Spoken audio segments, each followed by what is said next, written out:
Welcome to A Conversation with History. I'm Harry Kreisler of the Institute of International Studies. Our guest today is Dr. Jocelyne Cesari, who is a research associate at the Middle East Center at Harvard University, where she teaches in the Department of Government and at the Divinity School. She has published 13 books and more than 50 articles in European and American journals. Her most recent book is When Islam and Democracy Meet, Muslims in Europe and the United States. And her other recent book is European Muslims and the Secular State. Jocelyne, welcome to Berkeley. Thank you. Where were you born and raised? I grew up in the south of France, Marseille, which is a very cosmopolitan city, and I am French by culture and training also. I did all my college studies and PhD studies in France. Yeah. And looking back, how do you think your parents shaped your thinking about the world? Oh, my parents were coming from a mixed background as well. My father was an immigrant from Italy, and my mother is from Algeria. She's Jewish. And they met somewhere in Algeria when Algeria was French. And they moved out when Algeria became independent in 1962. That's why I ended up being French, actually. And so I have a background of different religions, different culture. Yeah. And an interesting. Well, let me ask you this first. What was the discussion like around the dinner table? Was it international affairs, issues related to religion, or what? Or does all of that come later when you do your education? Actually, it's interesting. Religion was never a topic at the dinner table. But yeah, politics, international politics was always there. And I was interested in religion. That's why I started very early to look into different religious traditions, and I decided, because at the time it was a big topic, I started my college studies in Aix-en-Provence, and I wanted to do political science. And at the time, all the professors doing political science were trained or went through some kind of research and experience in the Middle East. Mm-hmm. So Islam was very much central in the French political science, which is kind of a specificity, I think. The people who studied Islam in other parts of Europe were coming from other backgrounds, like sociology of immigration, or not in France. In France it was heavily, and it's still heavily dominated by political scientists when you look at contemporary Islam. Yeah. Mm-hmm. And what year would that have been that you were entering college? I mean, was it international events that were shaping this focus of the political scientists? No, because I went to college in Aix-en-Provence, and there is a long tradition in Aix to be focusing on not the Middle East in general, but the Mediterranean area, and especially North Africa. Mm-hmm. And a lot of people who taught me at the time had spent some time in Algeria, when Algeria was also part of the colonial empire. So there was a kind of continuous relationship during colonial time and post-colonial time between the faculty in Aix-en-Provence and North Africa, Algeria, Morocco, Tunisia. Yeah. Mm-hmm. And I know that in your work there is a very finely tuned sense of the importance of ethnicity and yes. not just religion. Yeah. How do you account for that? Is it just because of this multicultural setting that is both your family and where you were educated? I think it's part of it. I think that my background made me more aware of this ethnic dimension of lots of collective identities, and because I've been crossing different religious groups as well, I can see that at the end of the day the ethnicity is a very cohesive identity in which religion can play a role. But most of the time, ethnicity is the most important identity marker. People would even color their religious activities or practices through a kind of memory narrative coming from ethnicity and culture. Food is very important, what you eat, how you eat it, how you share it, kind of oral traditions, and you can see that ethnicity is playing this out very well. My own background is between kind of Italian and Algerian ethnicity, and I can see that I can share a lot with Algerian friends or colleagues with a Muslim background just because of that, and it's not because of religion per se.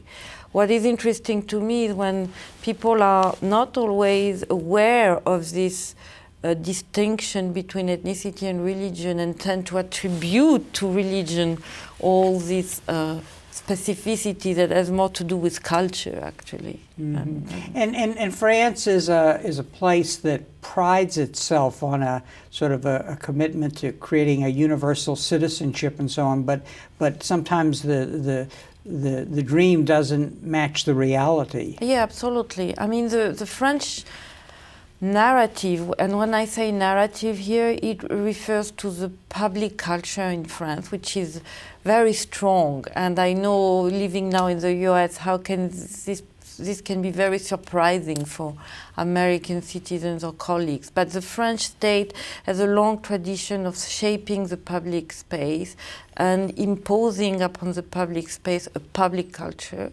that is based on this universal abstract of the citizen, that has to live outside this public space all kinds of specific features like languages, culture, in order to enter the space. You cannot have an articulated, recognized public discourse in France based on any particularity. I mean, it has changed a lot. There are some kind of exception.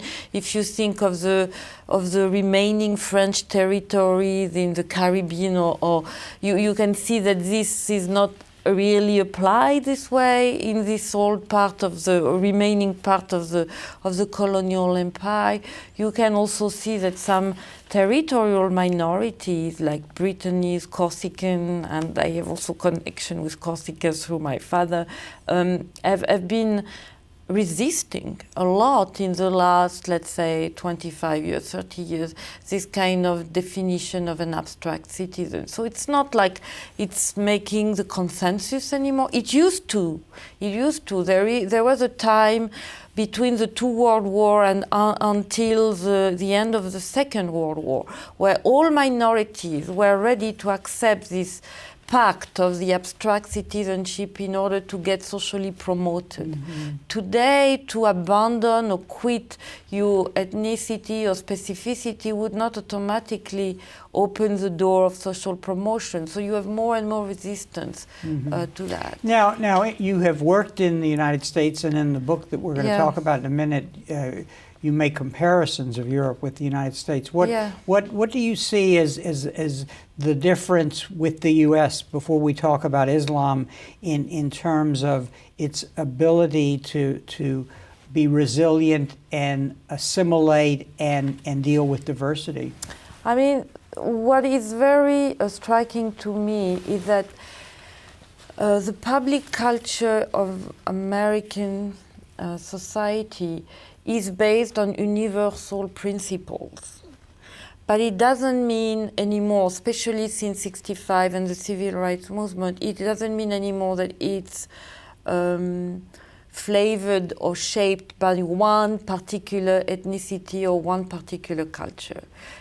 I mean, it was true before '65. You could say that these eternal principles or strong principles of democracy, human rights, equality were very much associated with the WASP culture, so to speak. It's not true anymore. You can partake in these principles and accept these principles and in the same time keep your own ethnic background, and people are not going to suspect that you are not such a good citizen if you keep up some cultural specificities related to India or the Balkans or Africa, just because, you know, if you show you are a good citizen, and you partake in these principles, you don't have also to perform or to behave like a wasp to do so anymore.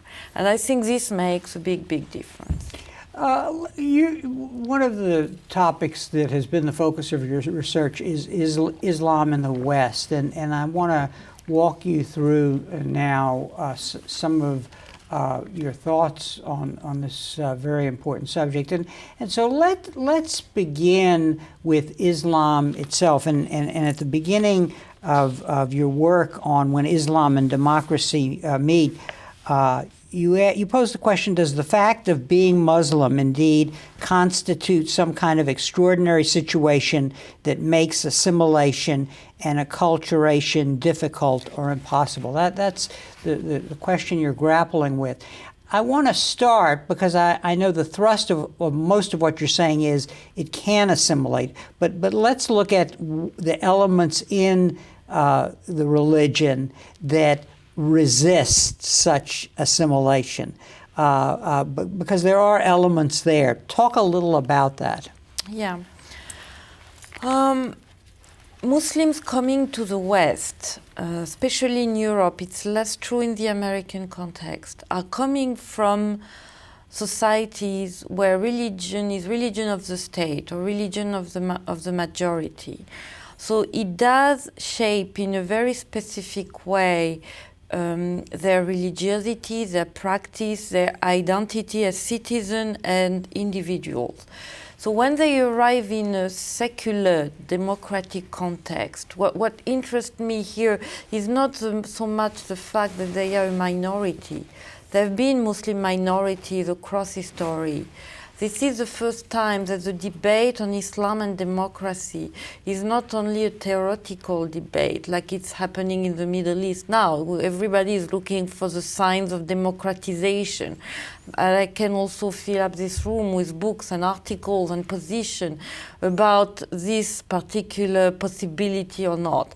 So what interested me in the condition of Muslims in the West is that it's not a theoretical discussion anymore. It's the reality of people that have to live as citizens, as fathers, as employees, as employers, under the rule of a secular state. So what does it mean? The question here is, for me, is what does it mean in terms of negotiation, compromise, interaction between your own tradition or what you know about it and the dominant norms that you have to adapt to. And what come up from this study and research is that Muslims in the West rarely contest the secular nature of the state. Mm-hmm. Unlike lots of things you can hear, even among scholars, they take it for granted that there is an incompatibility mm-hmm. there. The research I did show clearly that there is no incompatibility. There have been recently, in 2007, a Gallup polling, the first one done among Muslims in Paris, London, and Berlin, showing that Muslims praise highly. This was the first quantitative survey showing that Muslims in all these cities praise highly the secular nature of the European state. They like it. And when you interview them in a more qualitative way, they would tell you it's much more empowering as a believer to live under a secular regime because you can pretty much choose to be a Muslim or not to be a Muslim. It's up to you. It's not because it's a social convention or the norm of the state, of the society in which you live. It's because you want to. So they acknowledge a deeper sense of spirituality than they would do in a Muslim country. So this is the first thing. You can also see that this lack of contestation in the fact that there are very few or very inefficient Islamic parties in Europe, for example. No Muslims would like to do politics based on Islam. When they do politics, they enter the mainstream political parties. Mm-hmm. So, but before you go on, let me I do want to understand this weight of tradition a little better, and the fact that there's a Muslim state, and then we'll walk you through this adaptation and assimilation that does occur in the United States. And I'm curious, is there a the weight of coming from a Muslim state where the state is implicated in the religion, and where the religion in a way doesn't define a separation of church and state? That is one of the weights that you've already mentioned. Now, clearly after 9/11, the stereotypes of Muslims is also a weight on their shoulders in terms of what I'm trying to focus on is the perception that we have of why we have perceptions that are wrong about Muslims in the West. Yeah. And I want to understand where that's coming from. I mean, so the first perception, as you said, is based on the fact that Islam is the religion of the state. The second aspect of it is that Islam is very much present in the social and public space. There is no privatization of Islam. Right, okay. And this is, I think, the major, in my opinion, the major challenge when Muslims come to the West, because you have to act as a Muslim not only in your place of worship or your home or your intimacy, but really it's part of what defines you in public and social life. And for some Muslims coming to the West, this may be a challenge, because they have to redefine the frontier between public and private. I mean, we had some very visible examples of that through the headscarf, but it's not the only one. I mean, I would not say that the headscarf is a threat on the European public spaces, you know, but they are kind of a necessity to renegotiate your public discourse, your social interaction. You cannot just, you know, judge your fellow neighbor or citizen based on its religious behavior. And that's what Muslims tend to do a lot of time when they come from Muslim countries. Yeah. So in the West, and let's go on where you were going, there is the social conditions offer the potential of empowering people to see their religion in a different light. Absolutely. They see it as a more individual responsibility. Again, I don't want to be misunderstood here. You have the same trend in Muslim societies as well. There is a trend toward individualization as well, but the social discourse is very much covering this up. While in the West, you know, you can be a very good Muslim if you want to be. You can quit if you want to quit. And they praise this at the personal level. They really praise this freedom, and they see it as an empowerment as believers. However, it doesn't mean that there are no tensions between the social dominant norms or the legal dominant norms and the reality of being a Muslim in the West. The major zones of conflicts are not on the state. Again, this is one of the big misunderstandings of the Westerners, especially after 9/11, where people think that Muslims are going to attack the institutions and be a threat to national security. The reality is that there are indeed conflicts and tension, but on very individual matters like family laws, status of marriage, of divorce, of custody of children. That's where I've seen the most tension between Islamic prescription on how I behave myself as a wife, as a husband, as a child, and how the civil dominant law is defining responsibilities and rights in a different way. The major zone of conflict is on, just to give you concrete examples, on forced marriages. Lots of Muslim fathers, again, that's why you can see this conflation between patriarchal culture and Islam. Lots of Muslim fathers think that it's their duty as a Muslim to impose a partner on their daughters. and some of them would rebel against that and say this is not true. Islam is marriage in Islam is a contract between two free individuals, and you can see here the clash between again ethnicity and religious principles. And you have, and this can become, like in the British case, a public debate. The parliamentary, it became a parliamentary concern in the UK. The parliament took position, tried to help these young women, and Muslim clerics from the new generation came to support the young women who were refusing these kinds of forced marriages. The other big topic of tension is about divorce. As you may know, in Islam, divorce is talaq is a procedure initiated by the husband, never by the wife. I mean, there are kind of exceptions.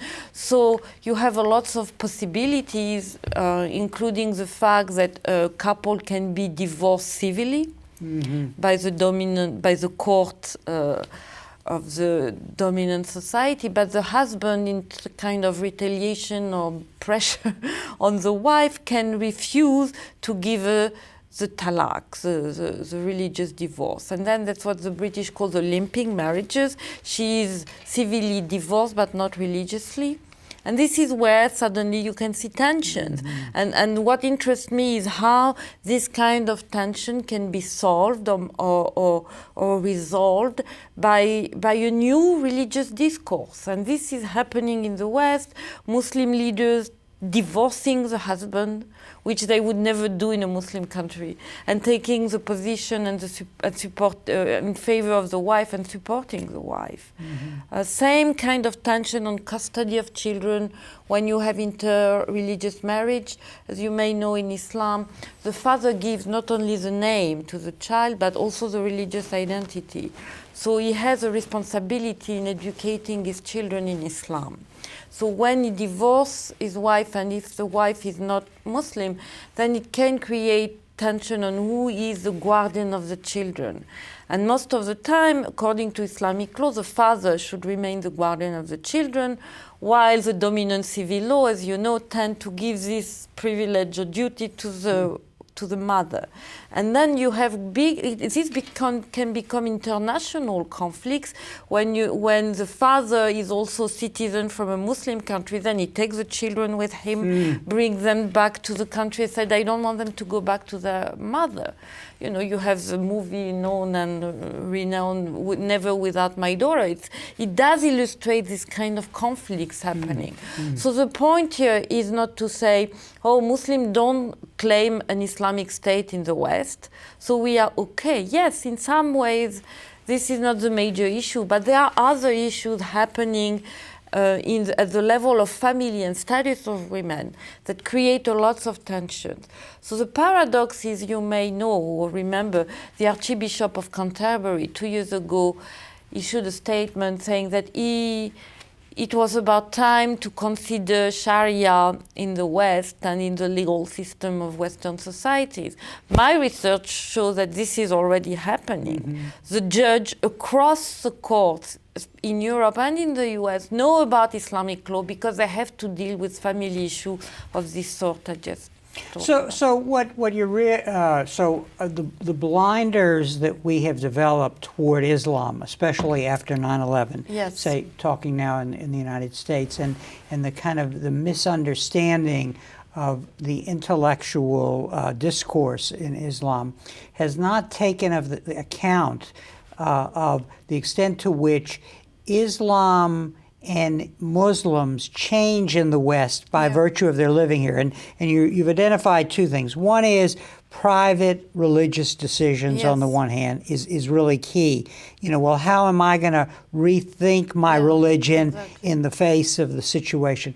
But the other, you're saying institutionally, is essentially the Western legal process, which, as part of an individual Muslim's being a citizen of a country, wants to reflect that person's situation, but kind of understand Islamic law and see how it must be adapted. Absolutely. Okay, so I guess the issue becomes, is this a gradual process that over time will lead to a situation which, for example, like the Jews in diaspora? In other words, are Muslims in diaspora like the Jews were in diaspora, or are there qualitative differences? There are a few qualitative differences. First, when it comes to Islam as such, I would not say that Muslims are diaspora, because unlike in Jews, there is no real center. Of course, Mecca is a holy place and there is a pilgrimage, but it's not, the term diaspora comes with the idea of dispersion after the destruction of a center, and the idea that you're going to come back to this center. There is nothing equivalent in the different narratives of Muslims I've studied in the West. So I would not talk about a Muslim diaspora. Okay. The concept that makes sense for Muslims across cultures and nations is the Ummah concept, which is a global concept by itself. It's a community of believers all linked together in the faith of God and the Prophet Muhammad, and for this doing the same kind of prescription and devotion across countries, nations, languages, and also across history. The Ummah encompasses not only all the Muslims living on the planet today, but all the past generations. So for me, this is the concept that makes sense to understand this transnational situation of Muslims. And some of them, and this is the big challenge today for Muslims, some of them would live according to this ideal of the Ummah, sometimes in a very abstract and deculturated way. They don't want to hear anymore about the culture of their parents or the culture of the country of origin of their parents. Even sometimes they don't want to hear about the culture of the West. This is the Ummah that makes sense in a very abstract way and sometimes dangerous way, and we can talk about this maybe later. But you have lots of other Muslims that think that to be a good Muslim is to connect with the culture, the history, the memory of Morocco, of Egypt, of Turkey. And that's where you can see the difference, because even on second or third generation, some Muslims would identify, and that's why I would rather talk about diaspora in this case, because then there is still a center, symbolic center, that is what gives sense in cultural terms of my Islamic identity. So it's my Turkish background, because I eat still this kind of food. I cannot have the fast during the month of Ramadan if at the end of the day I don't get the food of my mother or grandmother. You know what I mean? This is for me in a more diasporic way, in the sense that I acknowledge that I am away from this center, but I still reconnect with it in different ways.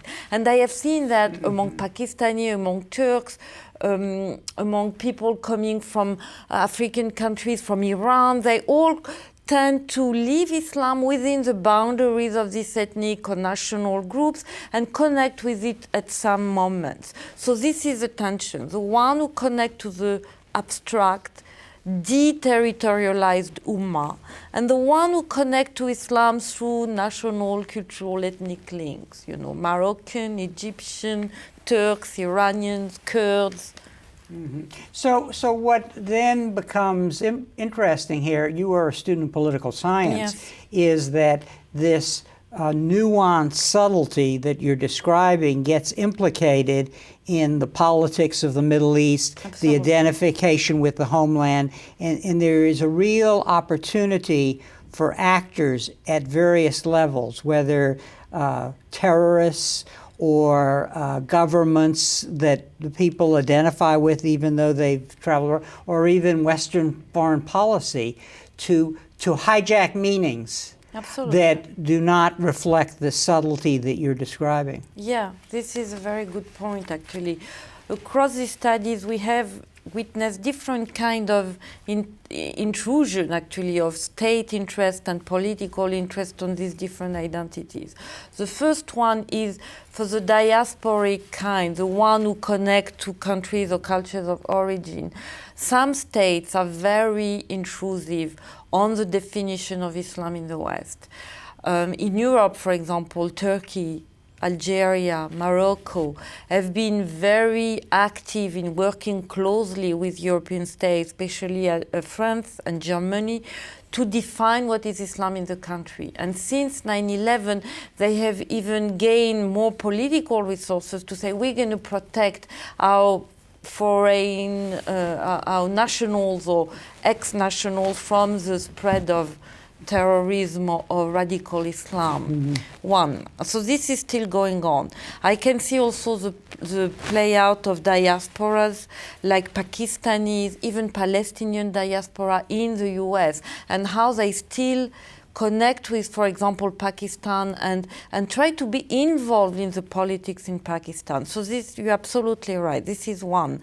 Number two, the more abstract Ummah and deterritorialized approach to Islam will facilitate in some ways the political activism of radical agents coming from transnational Islamist network that are very active in the West, and they can recruit, including people who want to convert to Islam and don't have a lot of background of what is Islam, and can be very attracted toward a discourse that is a political discourse, and they consider a religious discourse, you know, because Islam as an ideology of resistance today can be very it can be very difficult to disentangle it from a pious attitude. Look at bin Laden. He looks like a religious man, but he has a faith is to be a political agent. And a lot of people circulating across the West connected to this loose transnational network can be very appealing to Muslim youth who tend more to identify to this idea of the Ummah. And it can, in this case, facilitate the entry into radicalism or political violence. And you speak of the virtual community. The technology Yes. has empowered an identification with the Ummah, but also one that can be distorted by people with a political agenda, such as bin Laden and Al-Qaeda and other groups. Yeah. What in the book, I wanted to, because I know that lots of young people in the West, when it comes to religious questions, and they have a lot, they don't turn to the imam in the mosque at the corner of the street. They go on the internet. And this is an attitude that you can find among the youth, whatever the religion is. And so I wanted to look into websites who provide religious guidance to Muslims. And through this survey, it was clear that lots of websites are actually managed by and controlled by Salafi. That The conservative. Very religiously conservative groups that tend to provide an interpretation of Islam. The problem is they present it that this is the true Islam. This is the orthodoxy of Islam. And for people who don't have a lot of knowledge, and most of them don't, they tend to identify or accept this particular interpretation, because it does also play on a very simple message that tend to oppose what is haram, which is forbidden, to halal, which is permitted, and with no nuances in the middle, which is, again, not the major trend in the Islamic tradition. Historically, it has never been this way. In Islam, you ask one question, you get at least, for the Sunni, 4 responses. But here it's haram or halal. And everything that can be related to the context, to the history, to the philosophy, to intellectual debate is considered a suspect, which is very, very dangerous. So most of these websites are not politically active, but they provide a very religiously conservative approach that tend to pitch in opposition Muslims and the West. And once you are on this mindset, you can be a very vulnerable prey for political activists that tend to recruit, because a new form of jihad, and this is the new forms related to Al-Qaeda tend to be a Salafi religious discourse, like the Bin Laden one, wrapped up in the jihadi political activism brought, for example, by Zawahiri, the second of the Al-Qaeda movement that come from Egypt. So you have here the two mingling together. And so for young people, you look religious, but you have also political facet coming in. And they are not always able to disentangle or distinguish both. Mm-hmm. The question is often asked, well, where are the reformers in Islam? And in your book, you actually show who they are and the subtlety and the richness of their arguments. But where we are right now in our discussion, it's very clear that the complexity and the richness in the history of Islam and in contemporary Islam is obscured by the politics working with the technology to and both in on both sides of the political fight, basically, because clearly for the terrorists they have a handle on disaffected young people who may be living in their ethnic community in Europe and unemployed on the one hand, and on the other hand, the Western foreign policies that want to perceive Islam as some universal threat to replace communism as our adversary. Yes, absolutely. I mean, we are facing a very dangerous time. I think, we always talk about golden age and dark age. I think that for Islam, as a religious tradition, it's a dark age. The medieval time of Islam is happening now in the sense that what happened in the last 20 years is that this very narrow, essentialized and historical approach to Islam that you can call neo-Salafi, which is actually the Wahhabi interpretation that became global. You don't have to go to Saudi Arabia. Today you can find religious leaders and agents conveying this interpretation across the world. And they tend to present themselves as the only true guardians of Islam, of the Islamic tradition. And what is dangerous to me is that they tend to discard and reject any contextualized approach. I give you a very concrete example that I like very much, that I found on one of these websites. Someone was asking very genuinely, is it permissible as a Muslim to celebrate a birthday when you live in the West? Because it's a practice that is pretty much common. And the response of the website was... And what kind of website was this? It was like Islam question and answers. Okay. I cannot remember exactly, but it was a very conservatively, conservative, religiously speaking, kind of website. And the response was, because the Prophet Muhammad didn't celebrate birthdays at the Medina time, it is haram. While so it's not permissible. It's not permissible. While the response from the tradition would be the tradition, the religious tradition in Islam takes the opposite position. Everything that is not explicitly condemned from a Quranic source is allowed. So in the Quran, it's very improbable you're going to find any reference or condemnation of birthday. So the position of the other scholars would say it's allowed. There is nothing in celebrating birthdays that is contradicting the basic principles of Islam. So you see, this is the tensions going on among Muslims today. And for young people, it can be very disturbing because they do not know.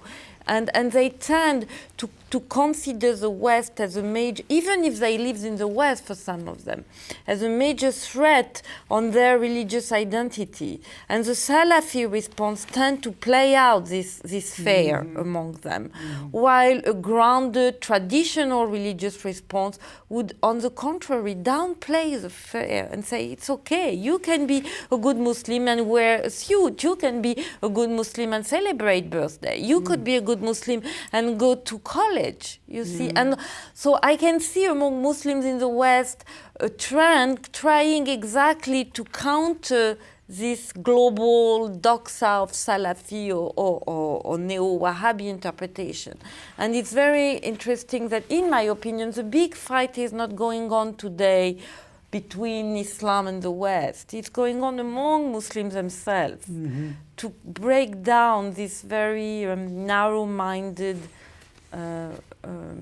view of what is possible or not. I'm curious, if one were a Western policymaker, what then is the way to influence the positive trends? Obviously, don't overplay the terrorist threat from all Muslims, but what else is involved? I mean, because as I listen to you, and I'm coming to understand the complexity of what's going on, in the back of my mind is ringing all of these columnists in the U.S. who write, "Where are the moderates in Islam?" And so on. So it's like we're condemning them for not doing what they're doing in some sectors. Talk a little about that. What can you do to further this? Leave it alone? No. I think there is a political and public responsibility today. I would say in the West, especially in Europe, there is a need to make room for religious voices in the public space coming from Muslims. Most of the time in Europe, when Muslims are allowed to take part in the public debate, they tend, according to the pattern we described before, to put aside their religious background and to try to act as this universal abstract citizen. And I would say that for some of them it can be quite a twist. But if the public space is more open to religious voices or civic actions based on religion and Islam, it can help. Today, it is not possible to consider all actions driven by Islam as automatically suspicious. If people build mosques, if they build religious organizations, if they want to talk about issues based on their faith, they should be able to do so without being suspected. And I think there is here a kind of political work to do. And also what the politicians should do in the West and also in America is to invite this religious representative to the table to discuss issues outside Islam. What is very ghettoizing, if I may, it's when you talk to Muslim only when international security or national security is at stake. If they are part of the society, you have also to invite them to participate and give their opinions on general social issues. This would help tremendously what I call the de-ghettoization of Islam. And third option, it would be really to facilitate the creation of institutions of education that would build on this tradition of Islam and not let these free agents that are politicized get the education of the new generation. I've been to several mosques and organizations. You can see that people, they get for free this kind of global doxa I was mentioning, because they get free Quran, free materials and booklets to do prayers, to educate their children. This is dangerous. You have to provide other alternative, and I think it could be a very civic action to open up and create places and resources to train a new kind of clerics or leaders that could counter this global trend. Let's take some of these ideas and apply them to women in Islam and in the West, basically, because what you show in your book is that there is a lot, and this is a point runs throughout your book, that there is an intellectual creativity in the West that you don't find in the home country. What is the situation of women in Islam? You've talked a little about that with regard to divorce and who has custody of the children and so on, and dissolution of marriage. But the woman is a secondary person in Islam. Is that a fair way to put it? And then how is that changing in the West? First, the fight or struggle of women to improve their condition is not a specificity of Muslim women in the West. We should be clear on that. Right, definitely, yes. It is a fight in Muslim societies themselves. And I would say that actually the condition of women has improved if you look at their position on the job market, in public space. They are all out there and active. You know that the number of female students in Iranian university is bigger than the number of male students. Mm-hmm. So this is there is more women in the university than men in Iran, which is, you know, seen as a country where this kind of phenomenon could not happen. So I would say that there are improvements. When you look at the way that women are controlling their own life as individuals, we go back to family laws. You have to know that Sharia in the Muslim world most of the time comes down to these family laws. And it does create an inequality between men and women.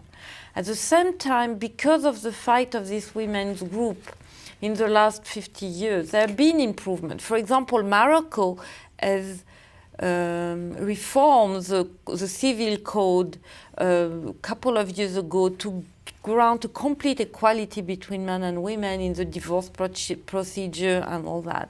So it's changing also country by country, case by case. When I was referring to the creativity of Muslims in the West, it's not so much on the women condition, mm-hmm. except that in the West, the only thing where women are really concerned in the West is on disentangling the patriarchal discourse from the Islamic prescription. Take the discourse on honor killing, for example. This is a point where in Muslim societies it's still very difficult to separate both, and you're going to find a lot of justification of killing women for honor reasons based on Islam, while in the West more and more young men, Muslim leaders, male leaders are saying this is not acceptable according to Islam. So this is kind of interesting separation happening here. If I may follow on the creativity point. Please. The creativity point, in my opinion, concerns more the critical stand toward the Islamic tradition. When it comes to, of course, women's status, but also the status of the other, the non-Muslim, the Muslim who is not religious. So for me, all the sexual minorities, this is where the creativity of Muslims is more visible in the West. I'm not saying that Muslims individually are not creative in the Muslim world, but today, if in a Muslim world, if you take position in favor of complete equality of women, in favor of or against apostasy, or in favor of homosexuality, you can get into lots of trouble. Either you end up in jail, mm-hmm. or condemned for apostasy or killed by an extremist group. And so the social, political, structural condition make this kind of creativity very difficult. While you are in the West, you can enjoy a free space where you can think and write without automatically, of course you can refer to Rushdie or other people, but without being automatically discriminated or being threatened for that. And I can see this happening. Today, you have a trend among Muslim intellectuals, and especially in the US, because the characteristic of the Muslim immigrants in America is to be part of the elite. The Muslim elite is in the US, and they can think freely, and you can see the fruit of this thinking happening. Yeah. Mm-hmm. You discuss three women in your book: Asma Barlas, Amina Wadud, and Kashia Ali. Kashia. Sorry. What characterizes them? Is it the same? Sort of taking a stance that has a general meaning, but being able to take it in the West. Yeah, absolutely. First, the three of them are women, American women, which is interesting. They are also very educated. They are all scholars, scholars of Islam. Some are converts. I mean, Awadud is convert to Islam. So this is an interesting phenomenon where you can see American Muslim women with a background which is not automatically a Middle Eastern background, taking position on the Islamic tradition and being very critical.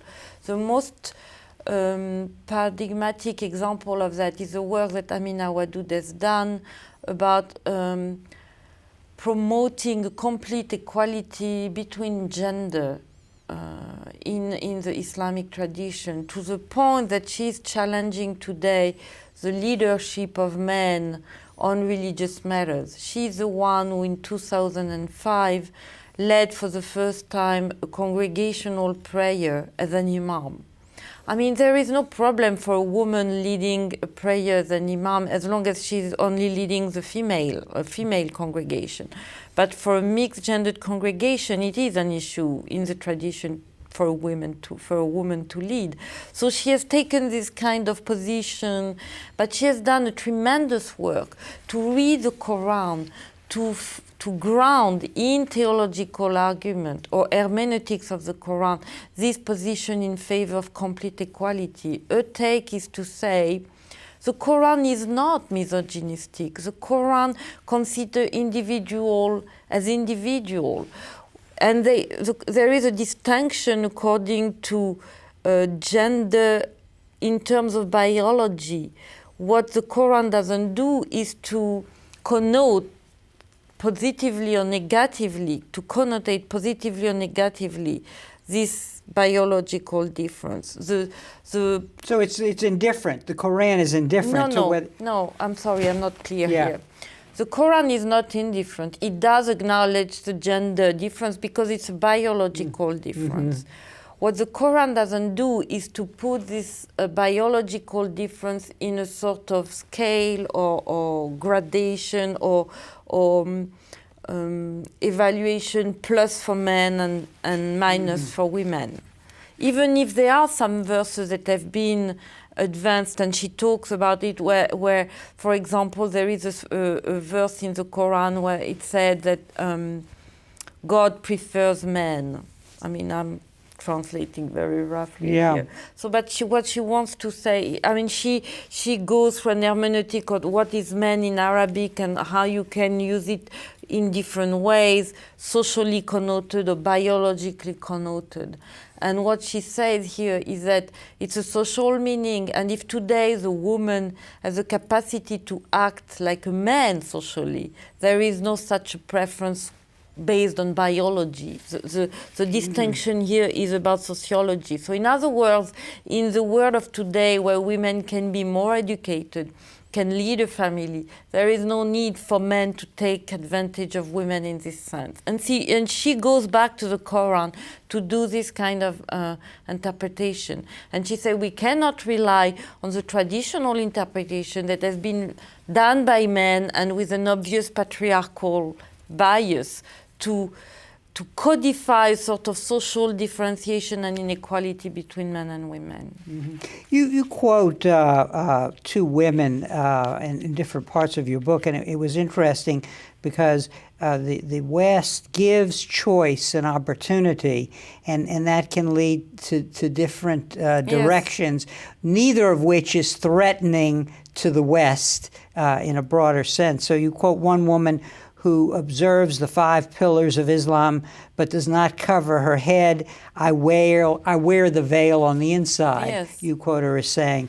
And then another very modern woman who says to you, it is important for me to show that one can be a modern woman and at the same time cover her head because it contradicts the idea of a woman oppressed under the law of hijab. Yes. So the West empowers a kind of creativity, yes, and privatization at the individual level that offers that it reveals a complexity, yes, that Western perception has to see this, yeah, if it's going to deal in a nuanced way with Islam in the West. And ironically, when we get back to security, the threats of terrorism, that forces people who might be Muslims into a box that actually cuts against our own interests, if you can talk at that level. Yeah, absolutely. I mean, we are in a situation where there is also a politicization of religious behaviors coming from the state because of security reasons. You know, there is this dichotomy between the good Muslim and the bad Muslim. The good Muslim, especially in Europe, is a Muslim that looks like us. You know, he is not a Muslim anymore, in the sense that he doesn't bring his Islamic baggage in social life, and this is okay. The bad Muslim is the one who want to be Muslim, who want to follow the pillars, who want to practice his faith. And in Western Europe especially, he can or she can be seen as a potential terrorist agent, because there is this automatic connection between religious conservatism and political terrorism today. So, but what I show in the book is that the range of practices is much bigger and more nuanced than these two boxes. And you have a vast array of possibility going from the nominal Muslim who doesn't do or she doesn't do any more lot things related to Islam, to the more conservative one that will comply to some dress code, to some gender segregation, and so on. And in the middle, you have this kind of persons, most of them, that will try to follow the prayers, the fast, the dietary rules, but not automatically wanting to be connoted as Muslim in the public space, so not wearing the dress code. That's a kind of women saying, I wear the hijab inside, because if I wear it outside, I'm going to get into some kind of trouble. And so in the middle, so this is, you can create a very sophisticated typology of religious practices. The problem is exactly that when it comes to public discourse and position in public space, all these practices are completely erased, and you have to fit into one of these boxes, the good or the bad Muslim, and it does create a lot of frustration, especially for young people who consider that the West is their country, the society in which they live is their country. They don't intend to go back anywhere, and they don't see why they have to, you know, constrain themselves to this political international discourse. One final question, requiring a brief answer because our time is running out. How would you advise students, on the one hand, to prepare to study Islam, to really understand Islam, and on the other hand, what would your advice be to the public to kind of broaden their understanding of Islam? Very briefly, I mean, for any student of Islam, I would advise him or her not to limit himself or herself to the Quran. I mean, the Quran in itself, I say this a lot to my students, is the Quran is one of this revealed text that doesn't have a master narrative. You take the Bible, there is a beginning and the development of any story from the creation of the world to the patriarchs and so on. Nothing exists in the same way in the Quran. It's like a poem, you know. The meaning is fluid, is going anywhere in its opposite. It's like if I read a poem and you read a poem, we're not going to come up with the same interpretation. And I think they have to understand this clearly, that to go to the Quran to understand any contemporary event in Islam is counterproductive. They have to know the text and the major interpretation of it, but not to limit themselves to that. And they have, in some way, to look into a particular context, a society. They have to ground this religious knowledge in a particular area. It can be the Middle East, it can be Asia, Africa, or Europe. It doesn't matter, but they have to go and encounter real Muslims living what I call living Islam. And what about the public? You mean the public? Understanding Islam. I mean, not necessarily a student, but what is the one thing that might help in perceiving Muslims correctly? what would help immensely would be not to consider Islam as exceptional. What is very worrisome is this taken for granted assumption that Islam is exceptional when it comes to violence, when it comes to women's rights. No, Islam is not exceptional. I mean, there is a tradition, and it went through different stages, and there is Islam with its limit, theologically speaking, and there are Muslims, and Muslims are people of flesh and blood, and so they are more pragmatic than we can think of, and they have to see them as human beings like they would see anybody, and not define them automatically through the lens of their religion. When someone has said, I am a Muslim, he or she is requested to respond to lots of questions concerning Islam, where sometimes they have no responses on it, and they are also expected to act in a certain way. And this is very important. Again, it goes back to these boxes we were talking about before. So forget the box and look at the person you have in front of you. On that note, Jocelyne, I want to thank you very much for coming to Berkeley and being on our program. Thank you. And thank you very much for joining us for this conversation with history.